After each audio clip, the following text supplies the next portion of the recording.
강력강 문병일의 똑똑똑 경제. 경제학자 케인즈, 더 자세히 알고 싶어요. 여러분의 경제 캡틴 문병일입니다. 경제학자 케인즈 너무너무 자주 나오는데요. 더 자세히 알고 싶다고요? 자, 경제학자 케인즈 자세히 알아보는 시간을 갖겠습니다. 전 세계 금융위기의 메시아로서 케인즈가 부활하고 있습니다.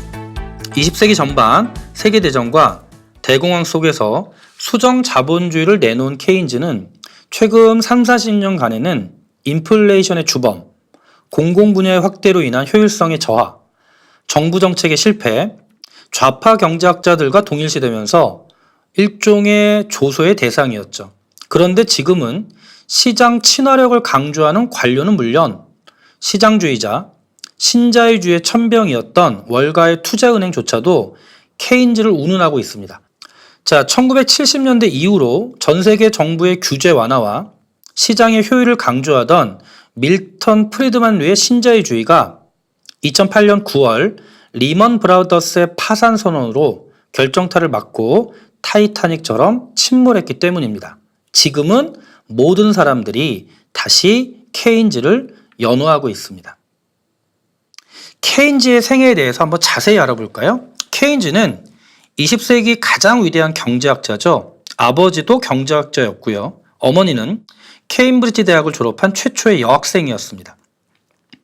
케인즈는 20세기 경제학자 중 현실에 가장 큰 영향을 끼친 경제학자이지만 케임브리지대에서 그가 처음 공부한 학문은 수학이었습니다. 케인즈는 케임브리지대 경제학과 교수 마샬의 권유로 경제학을 공부하기 시작했고 얼마 지나지 않아 두각을 나타내기 시작합니다. 하지만 그는 첫 직장으로 공직을 택했습니다. 공무원 시험에서 104명의 지원자 중 2등을 하는 바람에 그는 지망했던 재무성이 아닌 식민지관리청인 인도성에 배치되는데요. 아이러니하게도 다른 과목들은 수석인데 비해 경제학의 점수가 안 좋아 재무성에 못 간 데에 대해서 그는 훗날 시험 출제자가 분명 나보다 경제학을 더 잘 모르는 게 분명하다라고 불만을 토로하곤 했다고 합니다. 약 2년간 인도에서 근무한 후 1909년부터 모교인 케임브리지 대학에서 경제학 강사로 일하게 되는데 1911년 당시 영국의 최대 경제단체였던 왕립경제학회 공식 기관지인 이코노믹 저널의 편집장으로 임명되었습니다. 불과 그의 나이 28세 때의 일이죠. 1925년 연하의 매력적인 러시아 출신 발레리나와 결혼했고 주식 투자로 상당한 재산까지 모았습니다. 대공황의 위기 속에서도 100% 이상의 투자 수익을 거뒀다고 하니 참 대단한데요. 주식 투자에 어떻게 성공했냐는 질문에 그가 중간을 택하라라고 답한 것은 아주 나름대로 유명한 일화이기도 합니다. 현대의 주식 투자자들에게 가장 유명한 그의 투자 이론은 1936년 발간된 그의 고용 이자 및 화폐에 관한 일반 이론에 잘 나타나 있습니다. 그것은 주식 투자는 미인 선발대와 같다는 건데요. 그에 의하면 투표로 미인을 뽑는 미인 선발대회에서 선발되는 미인은 투표자 자신이 가장 미인이라고 생각하는 여성이 아니라 가장 많은 사람들이 미인이라고 생각하는 여성이라는 것이죠. 그래서 대체로 투표자의 평균 선호에 가장 가까운 여성이 미인으로 최종 선발되게 된다는 겁니다.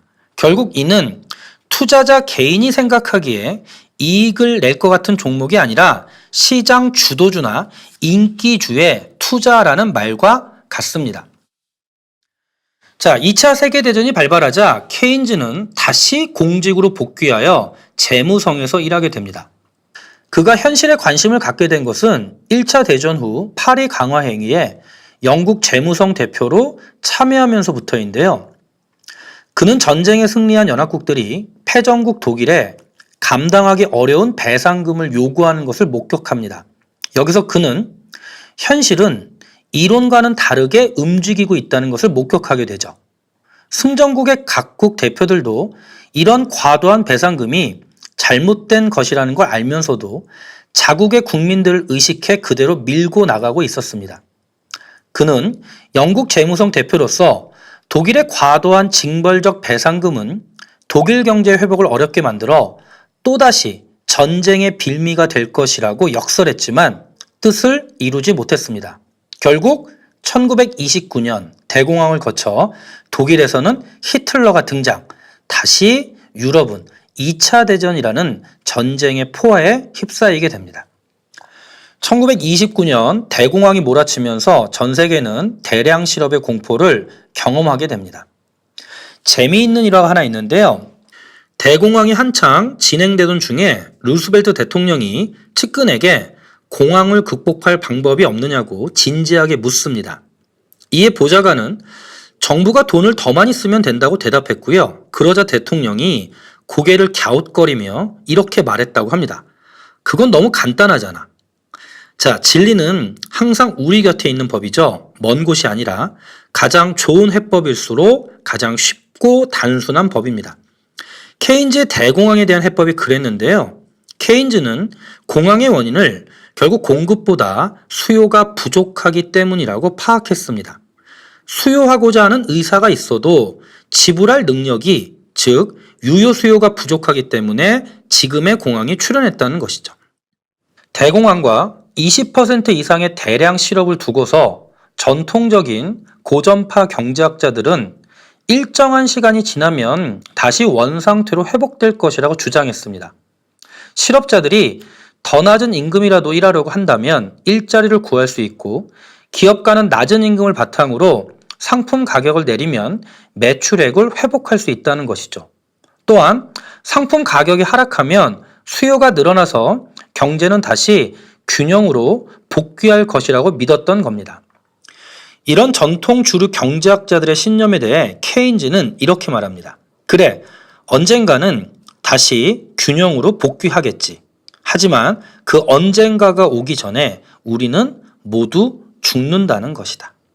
케인즈가 볼 때 해결책은 매우 단순합니다. 가계의 수요가 부족하다면 정부가 그 부족한 만큼의 수요를 직접 만들어주면 되는 거고요. 그러면 실업자는 일자리를 얻게 되고 기업은 상품 판매가 늘어나 다시 고용이 늘어나게 됩니다. 앞으로의 미래의 시점, 언젠가가 아니라 지금 바로 당장 경제가 살아나게 된다고 주장합니다. 케인즈가 말한 그 언젠가가 오기 전에 우리는 모두 죽는다. 결국 지금 당장 대책이 필요하다. 이 주장은 지금 현재에도 많은 시사점을 주는 케인즈의 주장이 됩니다.